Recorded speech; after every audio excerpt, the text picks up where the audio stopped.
নমস্কার বন্ধুরা, ডলির রন্ধনশালায় সবাইকে স্বাগত।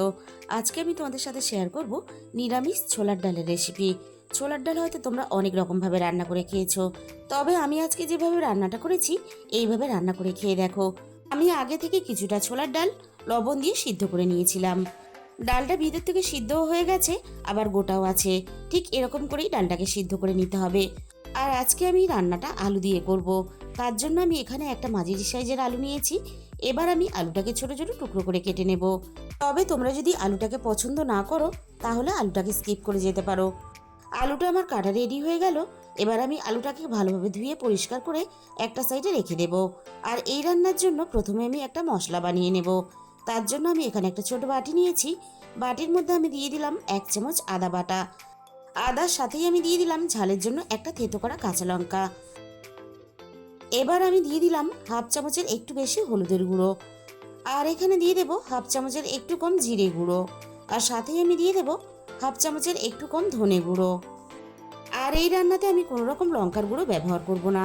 তার জন্য আমি রান্নাতে সুন্দর একটা কালার আসার জন্য আমি অল্প একটু দিয়ে দিলাম কাশ্মীরি লঙ্কার গুঁড়ো। এবার আমি অল্প একটু জল দিয়ে দেব।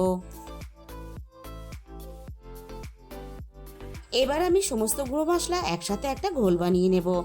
এইভাবে মশলাটা যদি একটু ভিজিয়ে রাখা হয় তাহলে রান্নার কালারটাও ভালো আসবে আর স্বাদটাও রান্নার ভালো হবে। তাহলে চলো রান্নাটা আমি কিভাবে করেছি এবার সেটা দেখে নেওয়া যাক। প্রথমে আমি এই রান্নার জন্য কড়াইয়ের মধ্যে প্রয়োজন মতো সর্ষের তেল দিয়ে দিলাম। আমি রান্নাটা সর্ষের তেলে করব, তোমরা তোমাদের সুবিধা মতো সাদা তেলেও রান্নাটা করতে পারো। তেলটা খুব ভালোভাবে গরম করে নিয়ে এবার আমি আলুগুলোকে ভাজার জন্য তেলের মধ্যে দিয়ে দিলাম। এবার আমি আলুর মধ্যে স্বাদ মতো অল্প একটু লবণ দিয়ে দিলাম। এবার আমি লবণ দিয়ে আলুটাকে নাড়াচাড়া করে একটু সময় নিয়ে বেশ ভালোভাবে ভেজে নেব। আর এই রান্নার জন্য আলুটা এমনভাবে ভাজতে হবে যে আলুটা ভাজার সাথে সাথে প্রায় 80%-এর মতো ভিতর থেকে সিদ্ধ হয়ে যায়। এবার আমি একটু ঢাকা দিয়ে দিলাম। মিনিট 3-4 মতো আমি ঢাকা দিয়ে দিয়েছিলাম। এবার আমি কড়াই থেকে ঢাকাটাকে সরিয়ে নিলাম। এবার আমি আলুটাকে নাড়াচাড়া করে আরও একটু ভালোভাবে ভেজে নেব।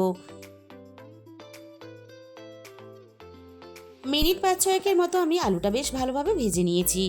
এবার আমি দেখে নেব আলুটা ভিতর থেকে সিদ্ধ হয়েছে কিনা। সুন্দরভাবে আলুর ভিতর থেকে সিদ্ধ ভাব চলে এসেছে। বাকিটা রান্না হওয়ার সাথে সাথেই সিদ্ধ হয়ে যাবে, তাই আমি এর থেকে আর বেশি ভাজবো না। এবার আমি সমস্ত ভাজা আলুগুলো কড়াই থেকে নামিয়ে নিলাম। নিরামিষ ছোলার ডালে অল্প একটু নারকেল দিলে খেতে বেশি ভালো লাগে, তাই আমি রান্নাতে অল্প একটু নারকেলও ব্যবহার করলাম। এবার আমি নারকেলটাকে নাড়াচাড়া করে হালকা একটু লালচে রং ধরা পর্যন্ত ভেজে নেব। তবে নারকেল কিন্তু আমি খুব বেশি ভাজবো না। নারকেল যদি খুব বেশি ভাজা হয়ে যায় তাহলে নারকেলের মধ্যে একটা নারকেল তেলের তেল ছিটে গন্ধ চলে আসবে। তার জন্য নারকেল কিন্তু খুব বেশি ভাজা যাবে না। মিনিট 2 মতো আমি নারকেলটাকে ভেজে নিয়েছি। এবার আমি ভাজা নারকেলগুলো কড়াই থেকে নামিয়ে নেব। এবার আমি ওই একই তেলের মধ্যে ফোড়নে দিয়ে দিলাম 1/2 চামচ গোটা জিরে। আর সাথেই আমি এখানে দিয়ে দেব 2টো শুকনো লঙ্কা। এবার আমি ফোড়নটাকে নাড়াচাড়া করে বেশ ভালোভাবে ভেজে নেব, ফোড়ন থেকে সুন্দর একটা মিষ্টি গন্ধ বেরিয়ে আসা পর্যন্ত। ফোড়ন থেকে সুন্দর গন্ধ বেরোনোর সাথে সাথে আমি তেলের মধ্যে অল্প একটু হিং দিয়ে দিলাম। হিংটা যাতে খুব বেশি পুড়ে না যায় তার জন্য আমি যে মশলার ঘোলটা আগে থেকে রেডি করে রেখেছিলাম সাথে সাথে আমি দিয়ে দিলাম। হিং যদি খুব বেশি পুড়ে যায় তাহলে রান্নার মধ্যে একটা তিতকুটে ভাব চলে আসবে আর রান্নার স্বাদটাও নষ্ট হয়ে যাবে। এবার আমি মশলাটা নাড়াচাড়া করে বেশ ভালোভাবে কষিয়ে নেব। মিনিট 3-4 মতো আমি মশলাটা বেশ ভালোভাবে কষিয়ে নিয়েছি। মশলা থেকে সুন্দরভাবে তেল ছেড়ে দিয়েছে। এবার আমি ভেজে রাখা আলুটাকে দিয়ে দিলাম। এবার আমি আলুটা মশলার সাথে নাড়াচাড়া করে একটু কষিয়ে নেব। আলু আর মশলা একসাথে বেশ ভালোভাবে কষিয়ে নিয়েছি। মশলাটা যাতে খুব বেশি পুড়ে না যায় তার জন্য আমি মশলার বাটি দিয়ে অল্প একটু জল দিয়ে দিলাম। এবার আমি সিদ্ধ করা ছোলার ডালটাকে দিয়ে দেব। এবার আমি ডালটা নাড়াচাড়া করে সবকিছুর সাথে বেশ ভালোভাবে কষিয়ে নেব। মিনিট 3-4 মতো ডালটা একটু নাড়াচাড়া করে নিয়ে এবার আমি ডালের মধ্যে একটা ছোট সাইজে টমেটো কুচি দিয়ে দিলাম। টমেটো কুচিটা আমি রান্নার সাথে খুব বেশি গলিয়ে ফেলবো না, তার জন্য আমি এই সময় দিয়ে দিলাম। মিনিট 5-6 মতো সবকিছু একসাথে নাড়াচাড়া করে বেশ ভালোভাবে কষিয়ে নিলাম। এবার আমি রান্নার মধ্যে প্রয়োজন মতো জল দিয়ে দিলাম। আর এখানে আমি হালকা উষ্ণ গরম জলের ব্যবহার করলাম। হালকা উষ্ণ গরম জল ব্যবহার করলে রান্নার স্বাদটা বজায় থাকবে আর রান্নাটাও তাড়াতাড়ি হয়ে যাবে। এবার আমি সব কিছু একসাথে নাড়াচাড়া করে ভালোভাবে মিশিয়ে দেব আর রান্নাটা একটু হালকা ফুটে ওঠার জন্য অপেক্ষা করব। রান্নাটা হালকা ফুটে ওঠার সাথে সাথে আমি ভেজে রাখা নারকেলগুলো দিয়ে দিলাম। এবার আমি স্বাদ মতো আরও একটু লবণ দিয়ে দিলাম। আর এই সময় কিন্তু লবণটা খেয়াল করে দিতে হবে। ছোলার ডালটা আমরা আগে থেকেই লবণ দিয়ে সিদ্ধ করে রেখেছিলাম। এবার আমি দিয়ে দিলাম স্বাদ মতো 1 চামচ চিনি। ছোলার ডাল একটু মিষ্টি মিষ্টি হলে বেশি খেতে ভালো লাগে, তার জন্য আমি 1 চামচ ভর্তি করে চিনি দিয়ে দিলাম।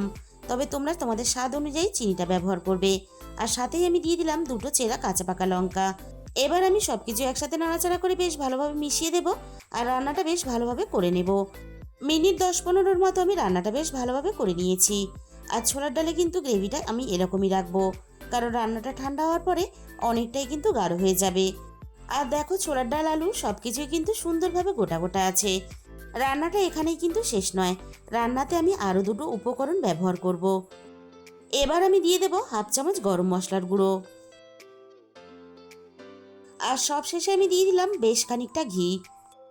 আর নিরামিষ ছোলার ডাল মানেই কিন্তু ঘি গরম মশলা, আর তাই ঘি গরম মশলাটা না ব্যবহার করলে তাহলে কিন্তু রান্নার স্বাদটা অসম্পূর্ণ থেকে যাবে। বন্ধুরা, একদিন হলেও তোমরা নিরামিষ ছোলার ডাল এইভাবে রান্না করে দেখতে পারো। তাহলে বন্ধুরা, আজকের এই রেসিপিটা শেষ পর্যন্ত দেখার পরে তোমাদের যদি ভালো লেগে থাকে ভিডিওতে একটা লাইক করে দিও আর নিজেদের বন্ধুদের মধ্যে শেয়ার করে দিও। আর কমেন্টের মাধ্যমে জানিও তোমাদের কেমন লাগলো। আর যে সমস্ত নতুন বন্ধুরা এখনও পর্যন্ত আমার চ্যানেলটা সাবস্ক্রাইব করোনি, এরকম নতুন ঘরোয়া সহজ রেসিপি পেতে আমার চ্যানেলটা সাবস্ক্রাইব করে আমার পাশে থাকার অনুরোধ রইল। আজকে তাহলে এই পর্যন্ত।